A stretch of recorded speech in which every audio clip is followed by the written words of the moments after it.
What happens when a soldier's conscience collides with his orders? Tonight, we'll sit down with retired U.S. Army Colonel Douglas A. Macgregor, the man who won the largest tank battle since World War II, former Navy SEAL and blogger J. Robert Dubois, then Stuart Rhodes, founder and president of Oath Keepers, an organization of Guardians of the Republic, committed to honoring their oath to the U.S. Constitution.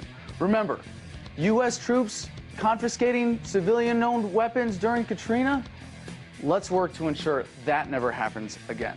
You're watching Adam versus the Man.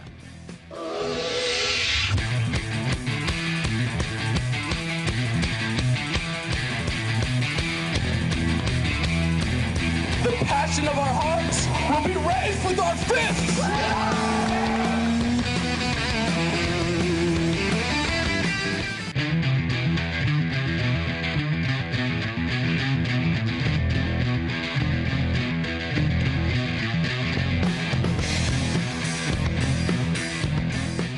Retired Army Colonel Douglas Macgregor is the recipient of a Bronze Star with a V for Valor for his leadership in the Battle of 73 Easting as the Squadron Operations Officer during the Gulf War, in which, with 10 tanks and 13 Bradleys, his unit destroyed almost 70 Republican Guard armored vehicles in just 23 minutes.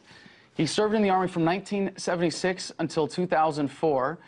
In his latest book, Warrior's Rage, The Great Tank Battle of 73 Easting, he makes the case that the failure to finish the battle with the Republican Guard along the 73 Easting in 1991 led to Iraq's second major confrontation with the United States in 2003, resulting in 2 hollow victories and the tragic bloodletting that continues today in Iraq. In a PowerPoint presentation he delivered to select members of Congress on October 6, 2009, he said, "The best we can do is withdraw our forces from the publicly stated understanding that how the Afghans govern themselves is their business." Talk about a guy with guts. For your service, your candor, and your willingness to speak out, your patriotic dissent, thank you for your service. You are a true American hero. Colonel, thank you for joining us this evening. Oh, happy to be here. Now, we've heard so many different opinions, statements from people in supposed positions of authority recently. We have Obama bombing Libya, while Secretary Gates says it's not essential to the U.S. security. We have Obama saying that, or at least trying to convince us, it would seem, he wants us out of Afghanistan, and Petraeus is talking about us being there for 20 years. I'm a little confused. I mean, what's really going on here? Is there somebody in charge right now? Who's behind the wheel? Well, I don't think you're the Lone Ranger. I think the American people are very confused. We've had a series of interventions that really began shortly after the Gulf War in 1991. If we can recount a little history very briefly, we intervened, as some of your audience members will remember, in Somalia, ostensibly for the purpose of feeding starving people, and suddenly that mission, after President Clinton was elected, was transformed into a nation-building mission inside Somalia. That, of course, went very badly. And subsequently, we ended up going into Haiti, then Bosnia-Herzegovina, eventually Kosovo. In each of these incidents, the justification for going in was usually on lofty moral grounds.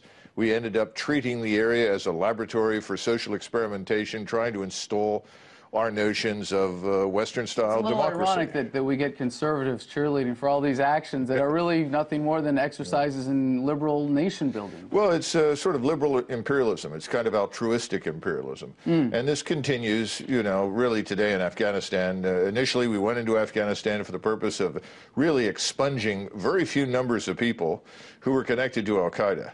For various reasons, we didn't get the top leadership that successfully escaped into the mountains of the Hindu Kush, which is not new. That happened to the British. It happened to the Russians under the Tsar's time. People have always been escaping into those mountains, but we essentially accomplished our objective, which was to drive them out and make Afghanistan inhospitable to them.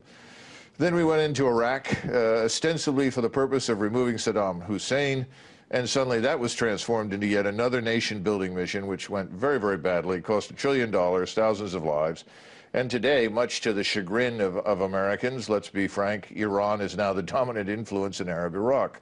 And so the Kurdish problem is... Who's behind all this? What's the American authority really determining our foreign policy then? You have a small, ruling elite, if I could call them that sits in the Senate, in the House, that is backed by a great deal of money and people primarily in New York, Los Angeles, and Washington, D.C. And these people are interested in what I would call Wilsonian-style foreign policy, the notion that America has some sort of higher obligation to go beyond its borders and, with the use of military power, to install governments and change societies to the satisfaction of this small minority. And remember, we're not a draft force, we're a professional force. And the professional force is increasingly remote from the understanding or awareness of many Americans. The pain, if you will, is not felt by a large number of people, and so they could pretty much do what they wanted with this instrument. Okay, we've only got a minute left, but I want to show you a quote from former Assistant Secretary of Defense Lawrence Korb. He testified before the Senate Armed Services Committee in 2007, in which he said, "The decision to escalate or to surge more ground troops into Iraq will only put additional strain on the ground forces and threatens to leave the United States with a broken force that is unprepared to deal with other threats around the world." We had the surge in Iraq. We had another surge of 30,000 troops in Afghanistan. I understand we had a little difficulty scrambling planes for Libya now. Is he wrong, or are we really too stretched thin to deal with any real threat that would arise? We're stretched thin, I think, primarily in human terms. Okay. People are worn out. They're exhausted. They're tired of these repeated deployments. And to be frank... And there's the consequence there for the logistics, right? Well, yeah, I mean, it's horribly expensive. You have at least 1 or 2 contractors for every serving soldier, sailor, airman, or Marine. And again, that's something else that should be questioned. But the bottom line is people are very tired, and they don't see the point. Yep. Because let's be frank, most of these people really don't want us in their country. Right. Outstanding. Thank you so much for joining us tonight, Colonel. Really appreciate it. My pleasure. Thank you. That was retired Army Colonel Douglas Macgregor.